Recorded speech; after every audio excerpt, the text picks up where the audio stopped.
اعوذ باللہ من الشیطان الرجیم بسم اللہ الرحمن الرحیم بسم اللہ الرحمن الرحیم الحمد للہ الذی خلق السماوات والارض وجعل الظلمات والنور۔ کل تعریف اور تمام شکر اس اللہ کے لیے ہے جس نے آسمانوں اور زمین کی تخلیق فرمائی اور بنایا اندھیروں کو اور اجالے کو۔ ایک بات نوٹ کر لیجئے کہ قرآن مجید میں تقریباً 7 پارے کے فصل سے یہ الحمد سے سورت شروع ہوتی ہے۔ سورہ فاتحہ الحمدللہ رب العالمین، اب یہ 7واں پارہ ہے، الحمدللہ الذی خلق السماوات والارض وجعل الظلمات والنور۔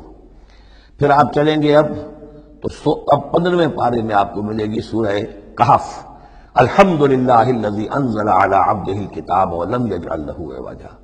پھر اس کے بعد 23ویں پارے میں 2 صورتیں آئیں گی، سورہ فاطر اور سورہ سبا، یہ دونوں بھی الحمدللہ سے شروع ہوتی ہیں، گویا کہ وہ آخری حصہ بھی اس کے اندر شامل کر دیا گیا۔ تو یہ بڑی صحیح وقفے کے بعد ایک سورت شروع ہوتی ہے اللہ تعالیٰ کے حمد اور تعریف کے حوالے سے۔ خاص طور پر بات نوٹ کرنے کی ہے جعلس، خلق اور جعلہ، آسمان اور زمین چونکہ مادی حقیقتیں ہیں لہذا ان کے لیے لفظ خلق آیا ہے،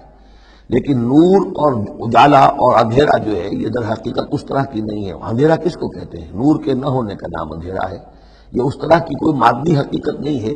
اس لیے اس کے لیے لفظ جو ہے جعلہ آیا، بنائے، اس نے ٹھہرا دیے، بنا دیے، نمایاں کر دیے، معلوم ہو گیا کہ یہ اجالا ہے، یہ اندھیرا ہے۔ ثم الذین کفروا بربہم یعدلون، پھر بھی وہ لوگ جو اپنے رب کا کفر کرتے ہیں اس کے برابر کیے دیتے ہیں، یعدلون بہ شرکاءہم، یعنی جن کو انہوں نے شریک سمجھا ہوا ہے، جن کو انہوں نے اللہ میں کی ذات میں یا صفات میں یا حقوق میں شریک کیا ہے، تو لوگوں کا حال یہ ہے کہ جبکہ آسمانوں اور زمین کا پیدا کرنے والا بھی تنہا اللہ ہے، اور جبکہ ظلمات اور نور کا جو ہے بنانے والا بھی تنہا اللہ ہے، لیکن پھر بھی لوگوں کا حال یہ ہے کہ انہوں نے اللہ کے ساتھ، اپنے رب کے ساتھ کچھ اور ہستیوں کو برابر ٹھہرا دیا ہے۔ مجھے ایک صاحب نے یہ بات کہی ہے کہ یہ سورہ نساء میں جو ہم 2 مرتبہ گزرے ہیں ایک آیت سے، ان اللہ لا یغفر ان یشرک بہ ویغفر ما دون ذلک لمن یشاء، تو یہ بڑی اہم آیت تھی اور آپ نے اس کی طرف توجہ زیادہ نہیں دی۔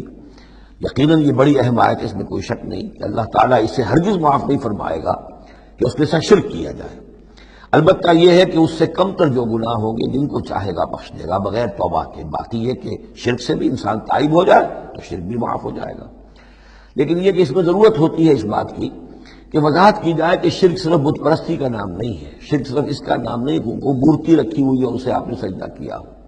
سمجھنے کی ضرورت یہ ہے کہ شرک کہتے کسے ہیں۔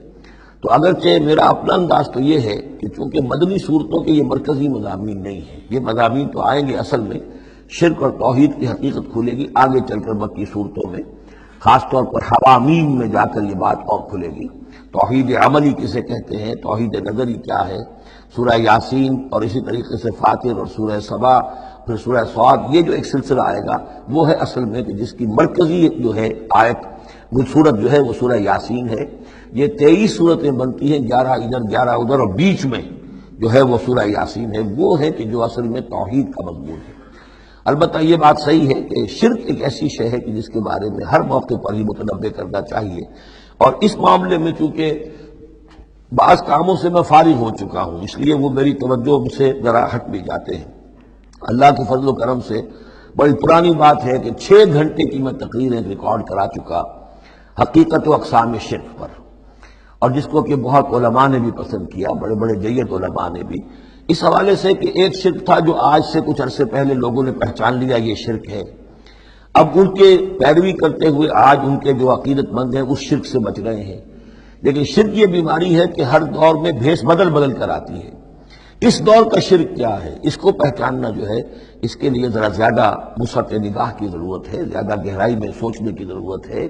جدید دور کے نظریات و افکار جو ہیں ان کا صحیح مطالعہ ہو، معلوم ہو کہ آج کے دور کا شرک کون سے، ان تازہ خداؤں میں بڑا سب سے وطن ہے۔ اب یہ بات جو ہے ظاہر بات ہے کہ ہمارے سابق علماء جو ہیں ان کے ہاں تو یہ چیز نہیں ملے گی، اس لیے کہ اس انداز میں وطنیت کا نظریہ پہلے دنیا میں تھا ہی نہیں۔ تو اس لیے جو حضرات بھی اس موضوع پر چاہیں تو یہ میرے جو 6 کیسٹ ہیں 1 گھنٹے کے حقیقت و اقسام شرک پر، وہ ضرور ان کی سماعت فرمائیں۔ صدق اللہ العظیم۔